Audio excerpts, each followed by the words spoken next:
Assalamualaikum warahmatullahi wabarakatuh. Jangan lupa di subscribe, diklik tombol merah, dan nyalain loncengnya, dan juga di like ya. Skui kui.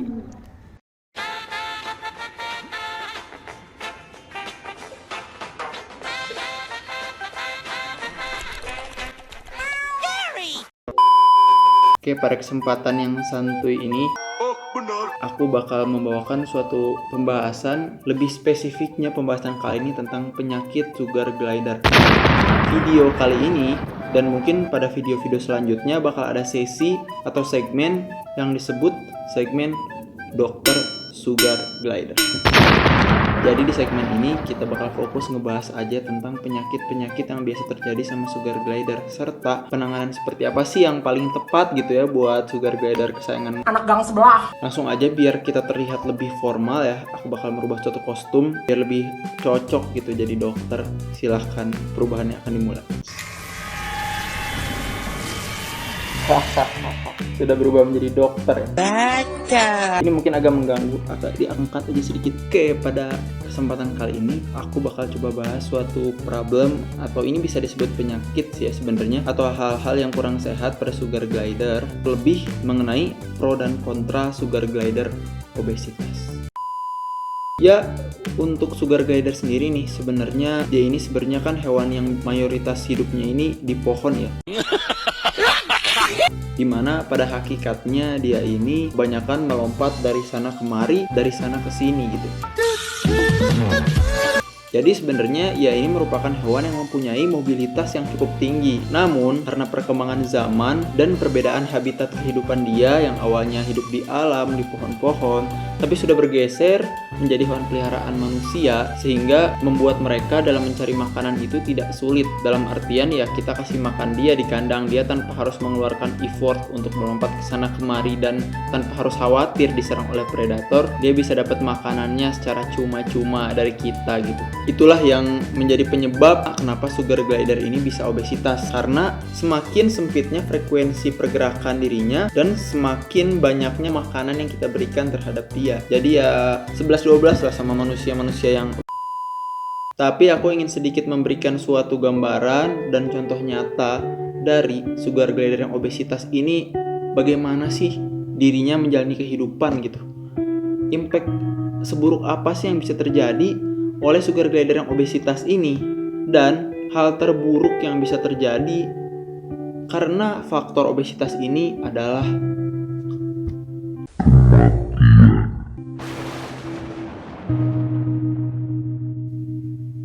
jadi kita nggak boleh main-main atau kita anggap sepele lah hal seperti ini, karena kematian itu menyangkut hidup dan mati ya, gara-gara kematian jelas. Jadi ya nyawa itu kan berharga, jadi kita harus mengoptimalkan pemeliharaan kita terhadap hewan peliharaan kita itu, yakni sugar glider. Terlebih dalam pemberian porsi makan serta jadwal makan yang ideal bagi mereka. Dari silsilah keturunannya sendiri, sebelum kita lanjut kepada contoh nyatanya, sugar glider ini memang mempunyai silsilah keturunan, ada yang pada dasarnya ia mempunyai tubuh yang normal dan cenderung tidak akan besar gitu. Kemudian ada juga yang cenderung gemuk, dan inilah yang sangat berpotensi akan menjadi sugar glider obesitas. Buat lo. Gemuk itu bukan obesitas ya. Gemuk itu sebenarnya lebih ke berisi lah, berisi. Kalau misalkan di BMI atau Body Mass Index yang biasa digunakan manusia sebagai tolak ukur berat badan yang ideal, itu tuh ada 4 bagan ya. Yang pertama itu ada underweight, kemudian normal, overweight, dan obesitas. Nah, obesitas ini ada di kasta paling berat gitu, yang paling tidak baik lah. Walaupun juga underweight itu nggak baik kan. Nah, dimana untuk kita tetap menjaga ukuran yang ideal bagi sugar glider, kita juga tidak boleh terlalu memanjakan mereka. Dalam artian kita memberikan makanan yang manis-manis terlalu banyak sesuka hati dia. Kemudian kita memberikan makanan-makanan yang mengandung protein tinggi terlebih, yang dapat menyebabkan tubuhnya ini semakin membengkak dan menjadi obesitas gitu ya. Jadi kita harus tetap mengatur pola makannya sama seperti manusia. Kalau manusia tidak menjalankan pola makan yang sehat, dia juga akan menjadi FUCK. Atau kalau misalkan dia kedikitan dikasih makannya, ya dia juga bakal jadi underweight gitu, ya nggak sehat juga, nggak bagus. Jadi kita coba membuat satu pola makan yang sesuai dengan ukuran, usia, serta hakikat sebagai hewan peliharaan. Aku mau sedikit kasih gambaran kepada kalian bentuk nyata nih hewan sugar glider yang obesitas saat mati, dan ini sebenarnya informasinya dari salah satu rumah sakit hewan ya di Thailand, dimana mencoba mengotopsi sugar glider yang obesitas ini seperti apa sih anatomi tubuhnya gitu ya. Mari kita langsung lihat aja tanpa terlalu banyak berbacot ria. Sebelumnya ini videonya bakal ada beberapa yang bakal aku bikin hitam putih lah ya, atau mungkin semuanya, nggak tahu gimana nanti pas edit.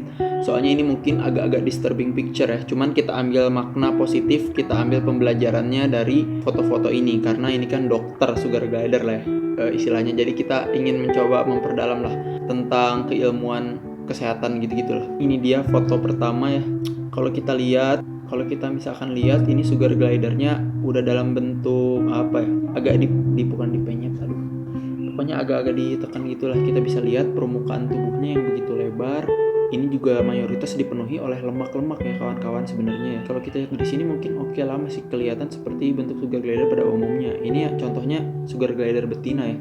Ini sugar glider betina ya. Kalau kita lihat masih seperti normal ya sugar glider obes pada umumnya. Kalau kita lihat, coba kita bakal lihat next ya. Ini kalau tampak atas kurang lebih dia terlihat seperti itulah, seperti yang bisa kalian lihat. Badannya lebar banget. Itu faktor dari lemak yang memenuhi bagian tubuh si sugar glider ini.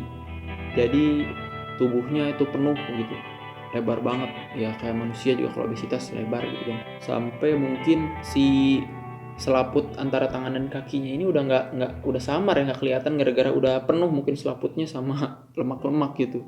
Nah ini mungkin dari secara fisik luar masih ya biasa aja ya, kita nggak menemukan hal-hal yang terlalu aneh gitu. Coba kita selidiki atau kita telisik lebih dalam.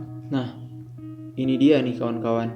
Kalau misalkan dari tampak samping kalian bisa lihat itu yang putih itu tuh lemak semua yang benar-benar menyekujuri atau menyelimuti tubuhnya gitu. Si lemak ini yang begitu banyak dan juga membuat kinerja dari organ tubuh si sugar glider ini tuh cukup terhambat lah. Sama sih seperti manusia lah, kalau lemaknya banyak detak jantungnya juga bakal lebih lemah kan, lebih keras soalnya bekerjanya. Kalau kalian bisa lihat ini lemaknya cukup banyak ya, menyekujuri, menyelimuti organ-organ yang lain gitu. Kalau kita lihat lagi, nah ini tampak yang lebih jelas, mungkin ini agak-agak disturbing, aku hitam putihin, mohon maaf. Jadi di beberapa bagian ini kelihatan ya proporsi di lingkaran tubuhnya ini putih-putih, itu tuh lemak semua yang menutupi tubuhnya gitu.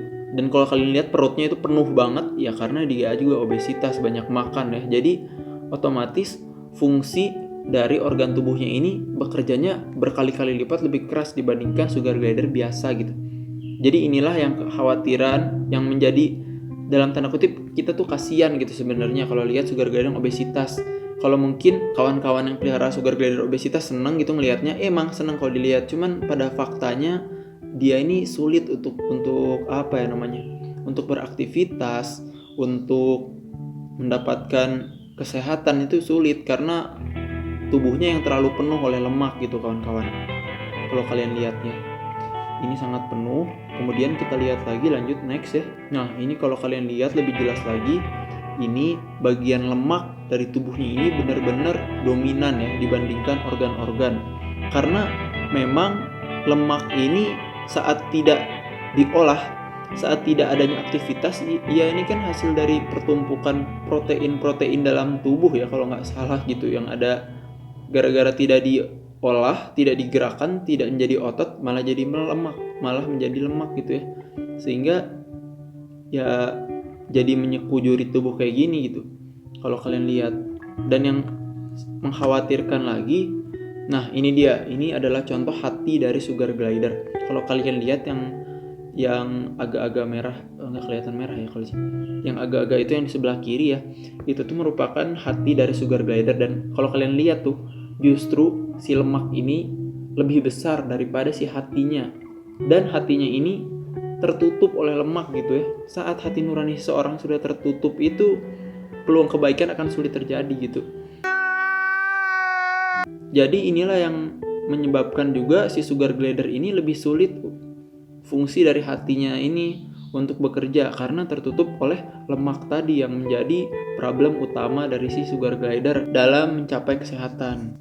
Kalau kita lihat nih ya, nih ini adalah bentuk hati saat dia ini tidak diselimuti oleh lemak. Kalau kalian bisa lihat juga hatinya itu agak-agak kehitaman gitu ya, itu karena mungkin makanan-makanan yang istilahnya kurang sehat, kurang baik, karena fungsi dari hati sendiri ini kan untuk menyaring zat-zat yang berbahaya ya ke dalam tubuh, sehingga terlalu banyak zat-zat yang kurang baik tersebut menyebabkan hati ini jadi cenderung lebih cepat menua atau lebih cepat rusak gitu, penampakannya seperti ini. Dan kalau kita bisa lihat lagi lebih dalam nih, banyak sekali bercak-bercak hitam ya dari hati dari sugar glider ini karena pola makan yang tidak sehat gitu. Ini yang menjadi kekhawatiran baik itu saya maupun sebenarnya kalau misalkan kawan-kawan pemilik sugar glider obes ini aware gitu terhadap kesehatan sugar glider kalian. Dari beberapa penampakan ini kita sebenarnya bisa mengambil hikmah dan pembelajaran bahwa yang namanya berlebihan itu dalam konteks apapun tidak baik gitu. Kita harus tetap menempatkan sesuatu pada porsinya dan sesuai dengan takarannya. Dan di sini aku sebagai dokter sugar glider ya ingin memberikan sedikit tips and trick untuk teman-teman semua gimana caranya menjaga tubuh sugar glider kalian bisa tetap ideal dengan pemberian nutrisi serta karbohidrat yang cukup bagi diri mereka.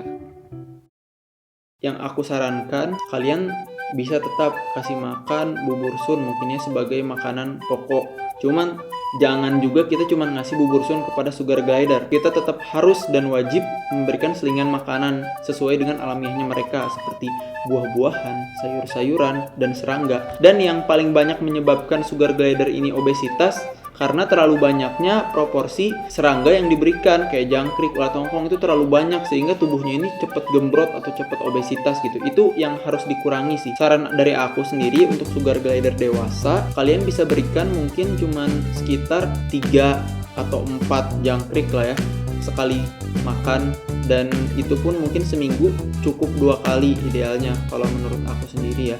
Kemudian juga jangan lupa memberikan sayur-sayuran serta buah-buahan segar. Dan sayur-sayuran yang aku rekomendasikan diantaranya yakni seperti kalian bisa berikan sosin, kalian juga bisa berikan kol, dan kalian juga bisa berikan bayam.